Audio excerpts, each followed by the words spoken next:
ఏంటా చీర? ఏ చీర సరే, అంత నాసి రకమైన చీర నువ్వెప్పుడూ కట్టవు కదా, మరి ఈ రోజేంటి అలాంటి చీర కట్టావు? చూడ్డానికి అస్సలు బాగలేదు తెలుసా?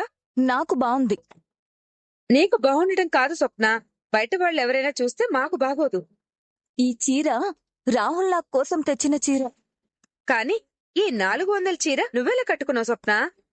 నేను చీర ఖరీదు గురించి ఆలోచించలేదు. నా భర్త నా కోసం తన కష్టార్జితంతో తెచ్చిన చీర. ఇది నాకు చాలా గొప్పది.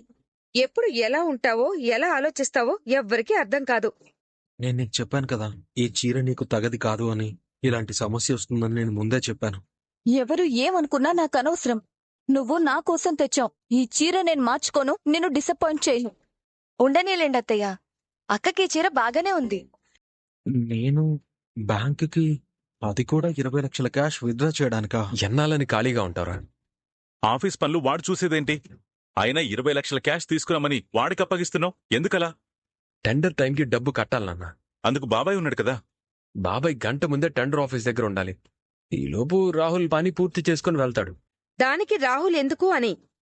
ఇంత బాధ్యత నన్ను నమ్మి నాకు అప్పగిస్తున్నావా? నేను కూడా అంత ధైర్యం చేయలేను రాహుల్. కాని ప్రతి మనిషికి ఒక అవకాశం ఇవ్వాలి కదా. ఆ అవకాశమే నీకిమ్మని. రాహుల్ తనకు అప్పగించిన బాధ్యత నిర్వర్తిస్తాడు. నువ్వు సరిగ్గా 11 గంటల్లోపు డబ్బు డ్రా చేసి బాబాయ్కి అప్పగించాలి. అప్పుడే ఆ టెండర్ మనకొస్తుంది. లేదంటే చాలా లాస్ వస్తుంది. తప్పకుండా రాజ్. నువ్వు నన్ను నమ్మి నాకీ అవకాశాన్ని ఇచ్చావు. దాన్ని నేను సద్వినియోగం చేసుకుంటాను. మీ నమ్మకాన్ని నిలబెట్టుకుంటాను. Thank you Raj.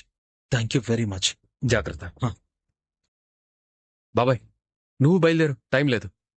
బాయ్ ధాన్యం.